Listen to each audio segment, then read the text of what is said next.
La parroquia Santa María de Buenos Aires fue protagonista de nada menos que 3 milagros eucarísticos ocurridos en 1992, 1994 y 1996.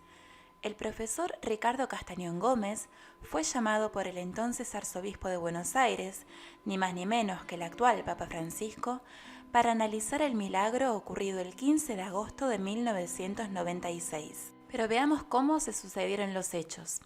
En 1992, después de la misa del viernes 1 de mayo, al preparar la reserva eucarística, el ministro de la Eucaristía encontró unos fragmentos de hostia consagrada sobre el corporal.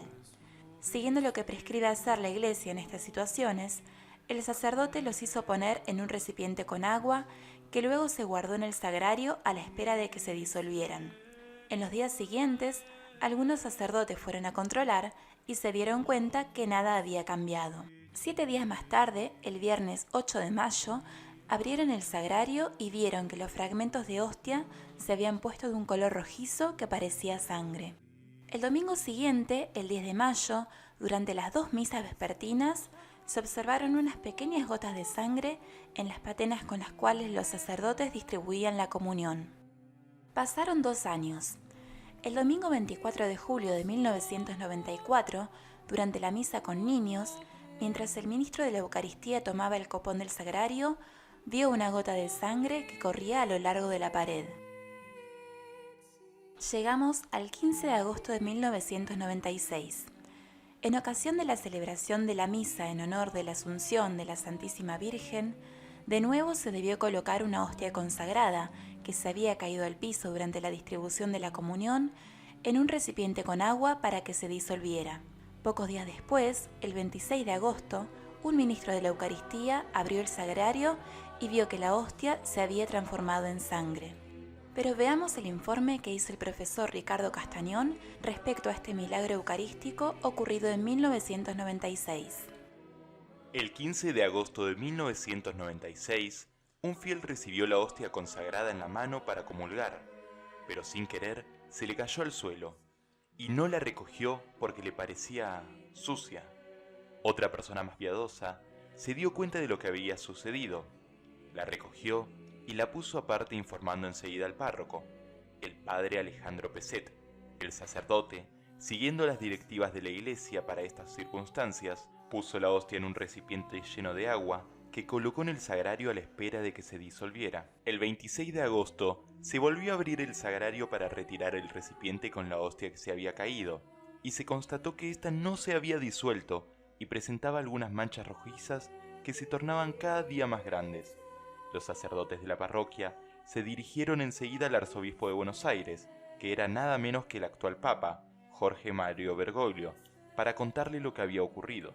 Se decidió esperar antes de proceder con las investigaciones, y en 1999, después de que el arzobispo fue informado del hecho que yo realizaba gratuitamente estas investigaciones científicas, me encargó que me ocupara del caso. El 6 de octubre de 1999, me dirigí a Buenos Aires y entrevisté a 5 sacerdotes testigos del hecho, quienes me dijeron que había habido otra hostia consagrada que había sangrado en mayo de 1992.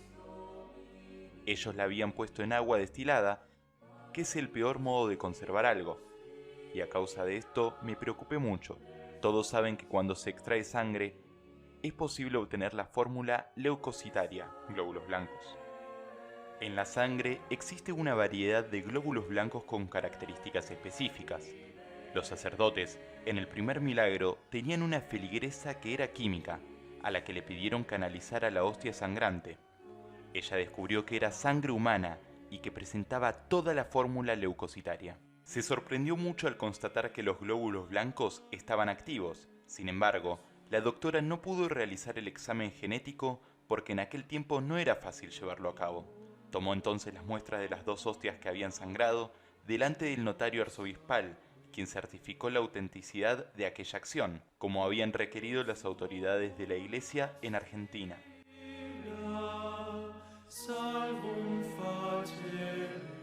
El 21 de octubre me dirigí hacia el laboratorio de genética Forense Analytical de San Francisco, que debía haber analizado las muestras que había llevado. El 28 de enero del 2000 encontraron fragmentos de ADN humano en las muestras. Se trataba de sangre humana que contenía código genético humano.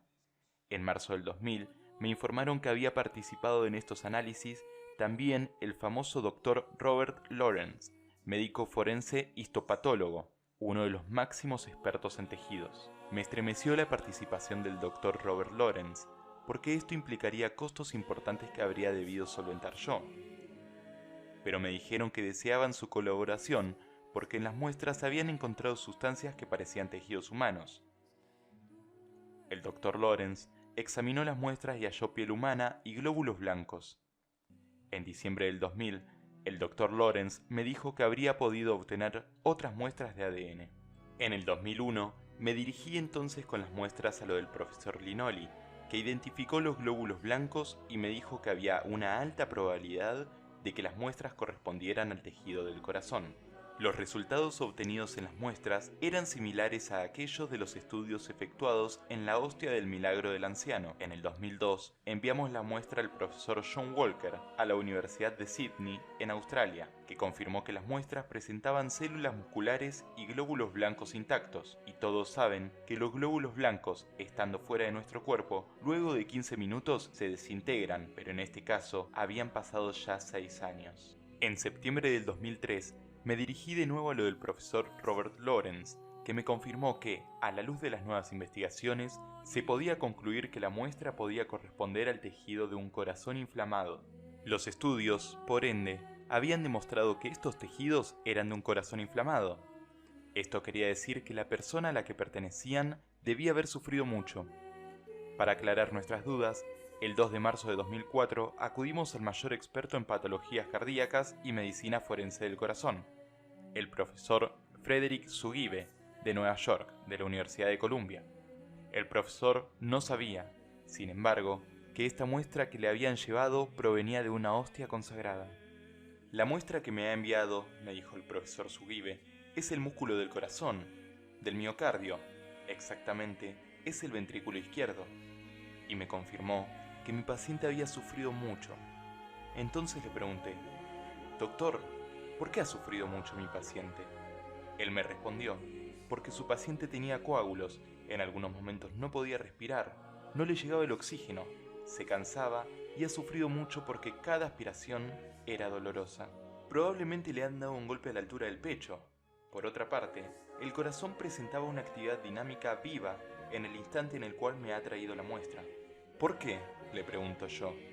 Porque hemos encontrado glóbulos blancos intactos y los glóbulos blancos son transportados solo por la sangre. Y por ende, si aquí hay glóbulos blancos es porque en el momento en el cual usted me ha traído la muestra, estaba aún latiendo. El profesor entonces preguntó a quién pertenecía esta muestra. Y cuando le dijimos que provenía de una hostia consagrada, exclamó, «¡No lo puedo creer!». Se impresionó mucho. El mismo profesor nos había mostrado en un libro el caso de un paciente suyo que presentaba las mismas lesiones, similares a aquellas de la muestra que le habíamos llevado. El miocardio es el músculo que da la vida a todo el corazón y a nuestro organismo. Precisamente, un teólogo me hizo notar que el hecho de que fuera justamente el miocardio no era casual, sino que escondía un simbolismo. El Señor en este milagro nos ha querido mostrar su miocardio, que es el músculo que da la vida a todo el corazón, tal como lo hace la Eucaristía con la Iglesia. ¿Y por qué el ventrículo izquierdo? Porque de él llega la sangre purificada, y Jesús es aquel que purifica a su Iglesia de sus pecados. Doctor, me dijo entonces el profesor Zugibe, el momento en el cual usted me trajo esta muestra, este corazón estaba vivo.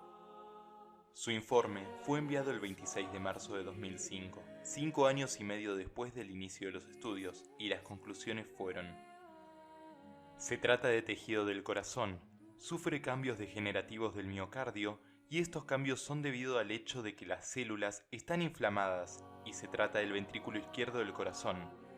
El 17 de marzo de 2006, llevé al cardenal Jorge Mario Bergoglio los resultados.